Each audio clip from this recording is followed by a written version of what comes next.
is, I was going to say, or the first thing is make sure your messaging is similar across all of the platforms. Don't have your LinkedIn talking about how professional you are, and then your Facebook profile picture be doing a keg stand at a frat party last weekend. Have things be professional. People are going to look at all those platforms, but just be consistent in all of that. That's kind of the biggest thing that I would say.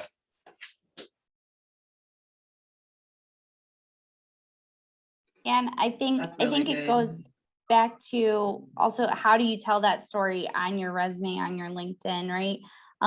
Facebook, not quite sure how you would do that. But, are you saying these are my attributes, or are you saying like, hey, this was my job and here's some key metrics or experiences that I had within this job that really tie back to what you're trying to do? Are you going for sales roles? Then highlight how your specific jobs had customer service and sales attributes, right? Just because you were a cashier at Harris Teeter, like talk about the customer service aspect of that. So think about what kind of career or space that you're going for, and make sure that your story, to Cameron's point, is consistent across all platforms, but you're actually telling that story. Not just saying that you were a cashier and you checked out, 10 people every hour. That doesn't tell me much. But if you tell me that, you're passionate about customer service and going beyond for the customer's needs, no matter what that may be, whether it was in busy times or when it was slower, like that tells me a story about who you are.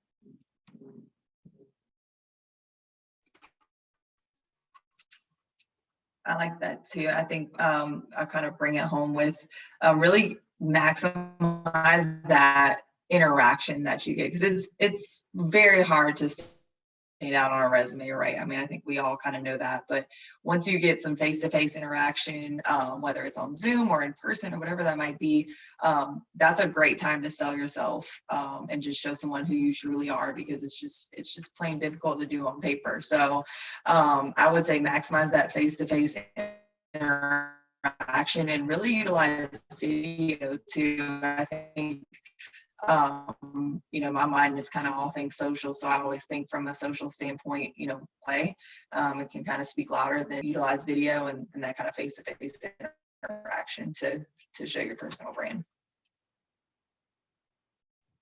Awesome. All right, moving on, if that's all right. So what advice do you have for students on how to convey their personal brand with employers? What would be the same or different in an interview versus a career fair versus an introduction at a networking event?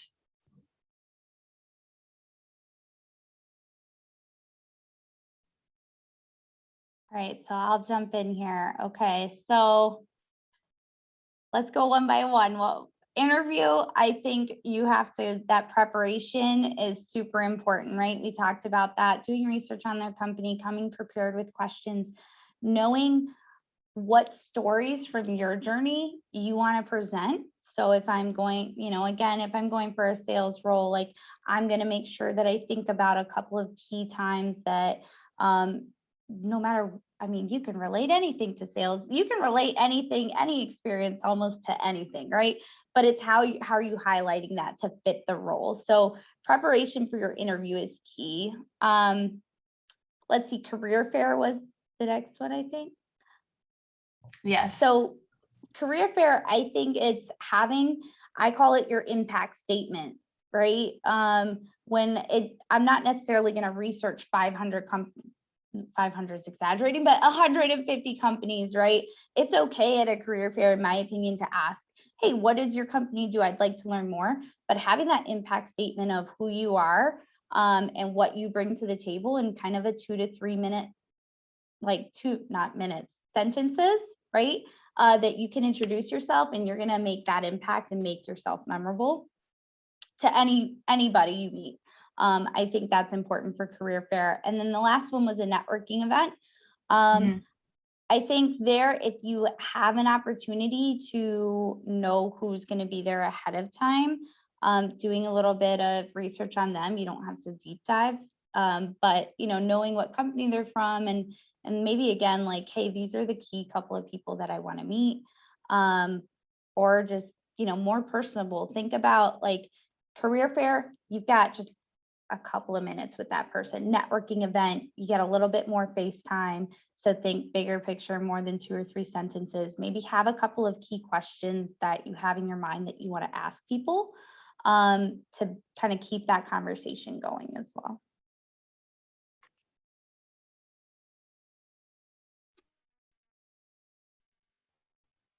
I definitely agree with Melanie on that, and just kind of knowing your audience in each setting. I think the one thing that would probably be the same, so like I said before, even if it's a more formal interview versus a quick elevator pitch at a career fair, either way, you want your personality to shine through, whether it's a quick convo or a 30-minute to an hour interview. So just kind of keep that in mind, find ways to strike up a conversation, or maybe kick off the interview with, hey, how are you? Like, I see you've got on a App State shirt. Did you go to App? Just kind of like have those fun conversations to kick things off and really get to know someone versus kind of going straight into it.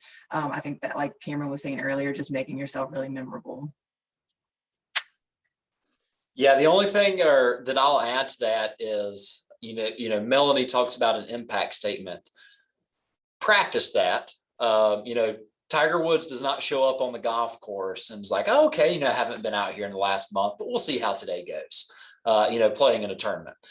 Professionals practice. If you're looking to get hired or gain a position, you need to practice. The same thing goes whenever you get employed or in a, especially if you're in any type of like a sales position or anything like that, you practice those presentations and proposals before you give them. You don't just give them on the fly. And the second thing is, one thing I can remember my parents always telling me whenever I was growing up is, it's not all about you. And we've probably all heard that a lot during our lives. But the same thing in a career fair interaction or even in a networking event, be curious about the company. How the person you're looking for, how does, what are you looking for in that person? How does that attribute to the company's success? It shows that you're more, focused on the company and its success rather than just about you and your own personal success. And then I think Brittany was hitting on this.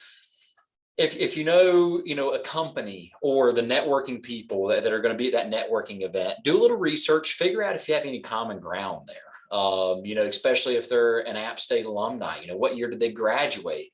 If they're from a geographic town that you're from, or if you see you have a common LinkedIn connection, establish those mutual connections, because that's going to make you a lot more memorable coming out of that than everyone else who just asked, how's your day been today? How about the weather outside? Those common questions that everybody asks.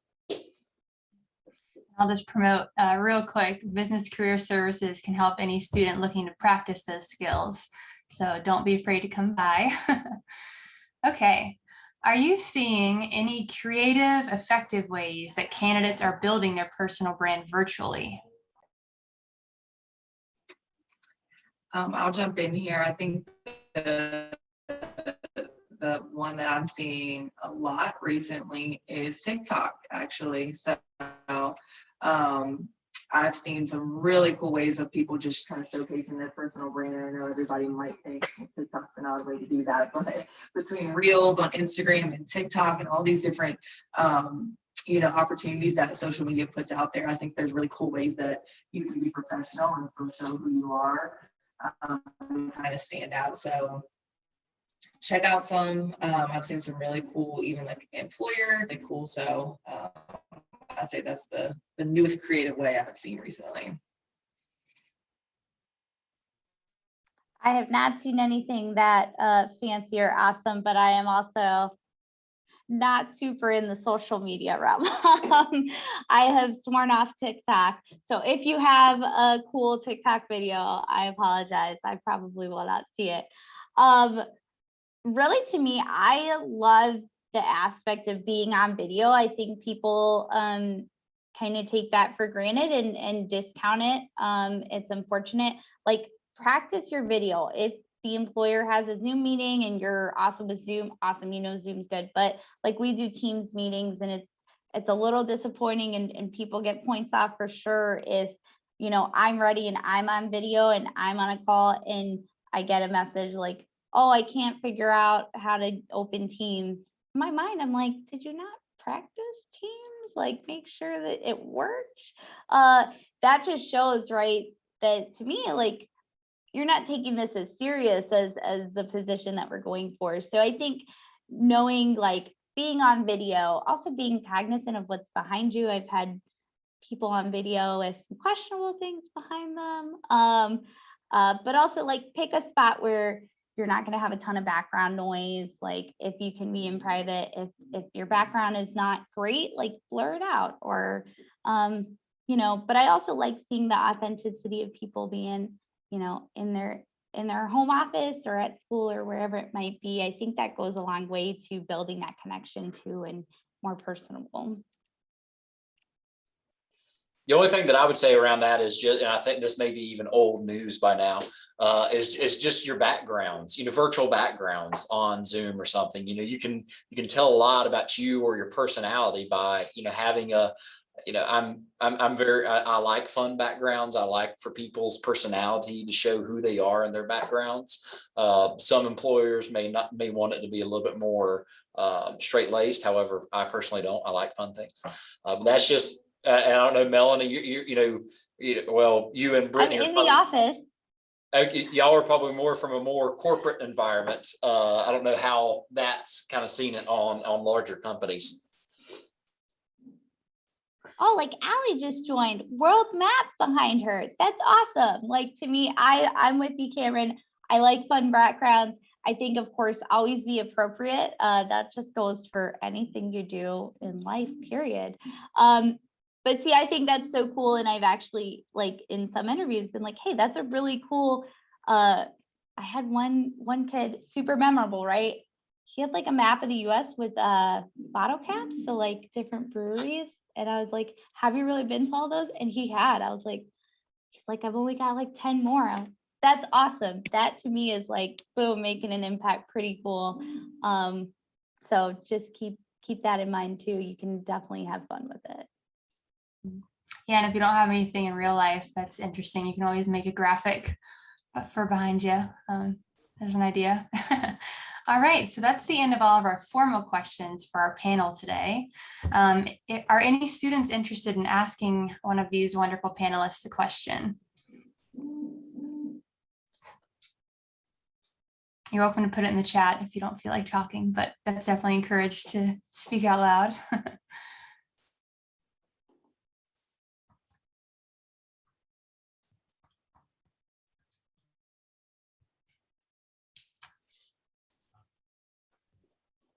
Go ahead. Oh, I don't know if I can. I don't think we can hear you, Emily. I'm so sorry. I'm sorry. Oh, now we can hear you. Great. Can you hear me now? We're good? Yes. Mm-hmm. Okay. In terms of LinkedIn profiles, what's something that makes a profile stand out to you over other people who have similar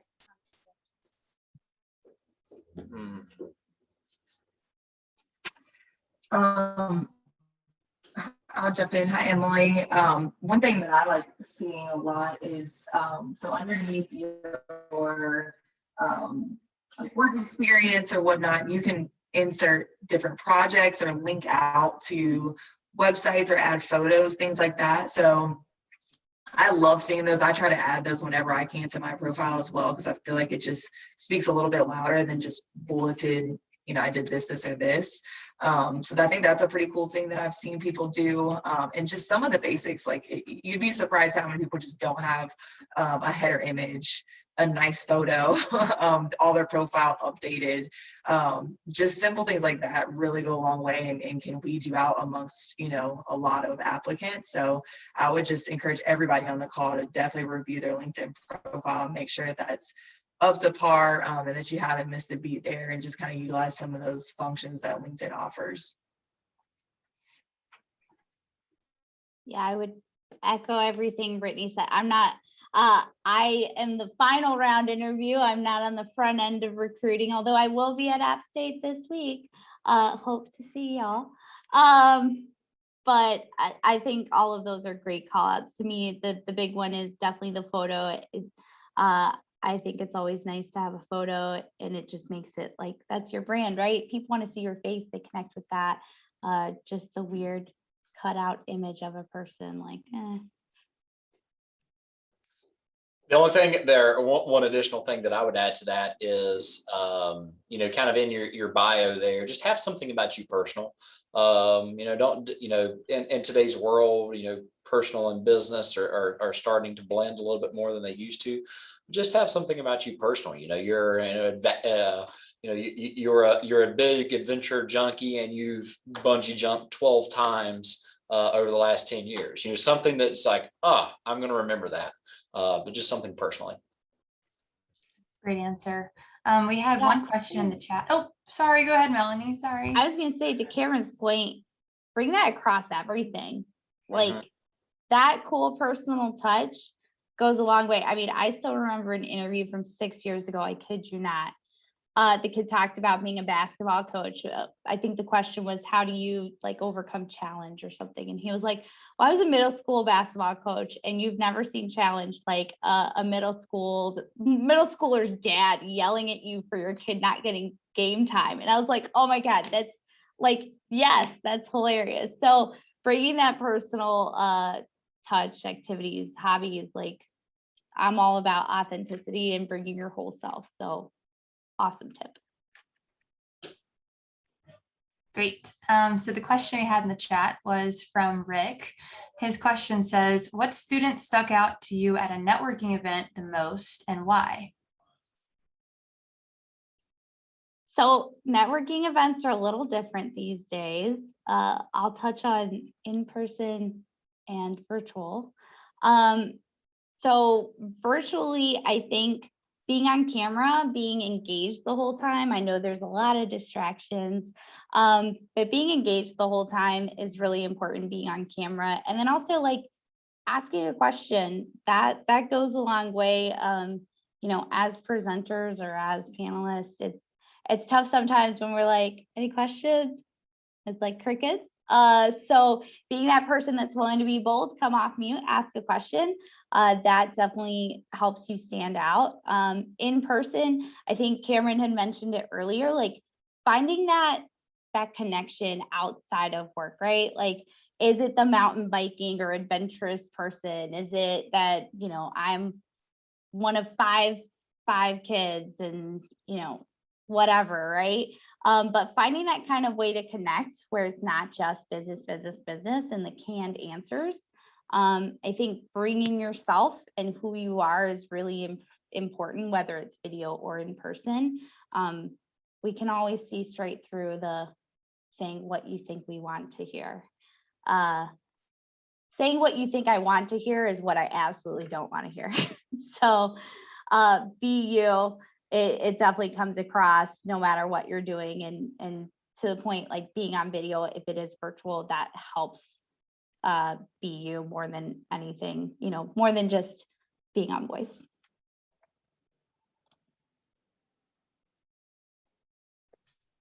All right, any other questions? So I'll just add really quickly to that, just kind of very, very quickly what Melanie said is just be authentic. We are people too. We like talking about football. We like talking about, sports and other things. Now there's a business conversation that needs to be had too, but you've got to make that connection there. Be authentic and let us get to know the real you.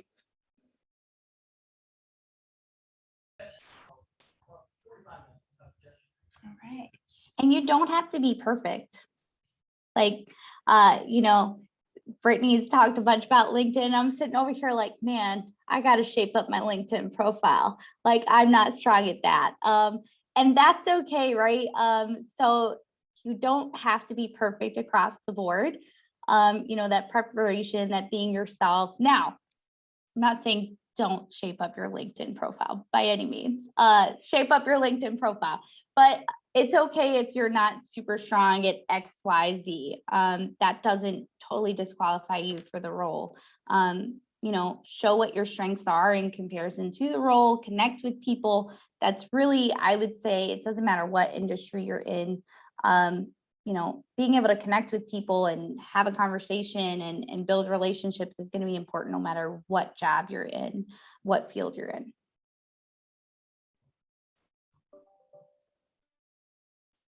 Right. Anyone else? Hey everyone, Hunter Grady here, so to say. I just had a quick question. I have trouble sometimes. Once something gets started, I can talk about something forever, but I think that I struggle a lot with like icebreaker questions. So what would be some good questions to ask employers whenever you're at the career fair?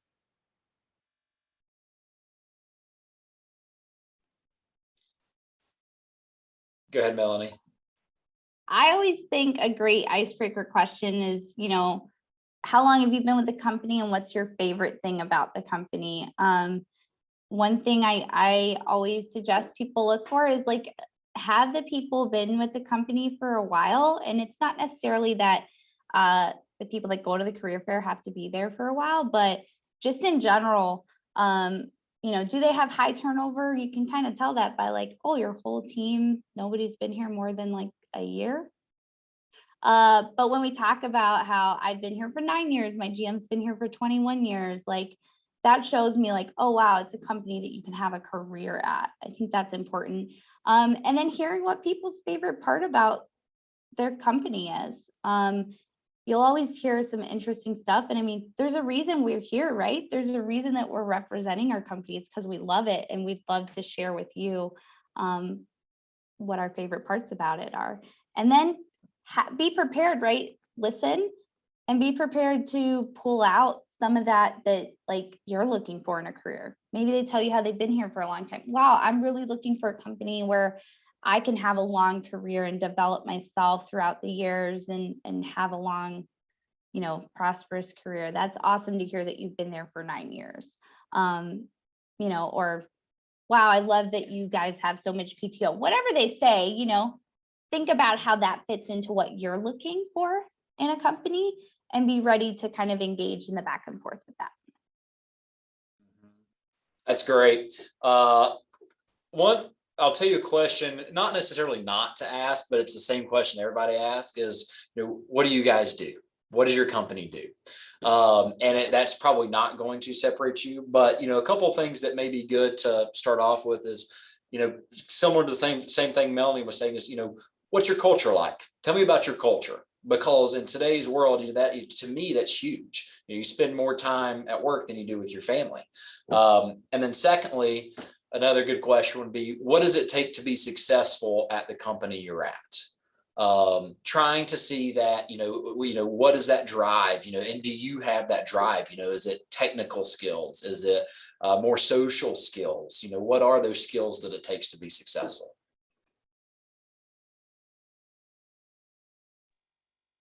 Well, thank y'all. Oh, sorry. Question, Hunter. No, totally. It's fine. Good question. All right, well, y'all think of another question possibly. I'll let y'all know that we do have a raffle at the end of our panel today, graciously gifted by Granite. It's a gift card and a cute little tumbler with their logo on it. It's called an Arctic tumbler, is that correct? I've never seen one before. I'm sure, is it like a Yeti sort of insulating? Good stuff. All right. Any last questions before we wrap it up today?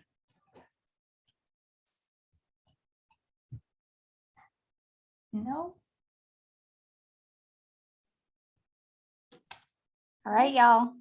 I'll be on campus later this week. Same Practice here. those elevator pitches. Yes. Good tip. Yeah. Cassidy, would you mind taking it away for the raffle? Awesome. Thank you.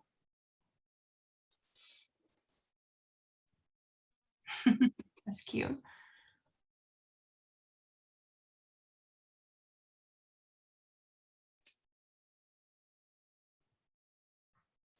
Oh, Emily. Emily, congratulations. You're welcome to stop by, I believe, Business Career Services to pick up your prizes. And we'll send you an email just with an update, letting you know where to pick it up and what they were. Thanks again for participating. And would y'all like to have any closing statements, panelists, or good to go? Everything you do, you're building your brand or taking away from it. So every interaction you have with people, everything you post online, like you've heard today, right? So just think about the brand that you want. It's not too late to start building it or to, make it better or just strengthen it. Yep. And just relax, don't be nervous. I think a lot of people get worked up over, having that perfect personal brand, and yours is unique to you. So just relax and be you and be authentic, and you'll do great. And have fun. Go out there and have fun. It's, nobody wants to be stressed about these things. Have fun and enjoy it. Yep. And speaking of fun, we have our Granite games coming up this week. You can find more about that on This Week in Walker, as well as the sign up link. And we're looking forward to seeing y'all there if you're interested. Thanks again for everyone attending today. And if you have any follow-up questions, you're welcome to email me or one of the panelists seen here today. So thanks again for coming and have a great rest of your day. See you guys. Thank you. Thanks, Crow. Bye. Thank you.